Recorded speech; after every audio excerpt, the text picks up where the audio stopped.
කිතුල් මේ මොකක්ද මේ ගහ? මේක කිතුල් ගහ. මේ කිතුල් ගහ හදලා තියෙන මොකේද? මේ කිතුල් ගහ තියෙන ඔය කටුර කුඩදී නැගිල්ලක තමයි මේ කිතුල් ගහ තියෙන්නේ. කටුනා කුඩ පිටකිවත් ඒක වෘක්ෂ කලා නිර්මාණය. ඒක හරියට සිංහරාජ අඩවිය වගේ වනාන්තරයක්. සිංහරාජ අඩවිය කෙසෙල් ගස් තියෙනවා.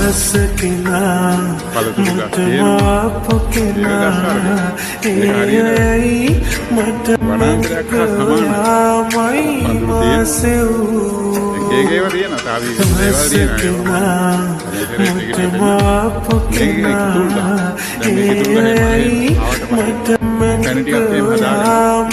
පරිභෝජන වෙන්න පුළුවන්. කිතුල් ගහේ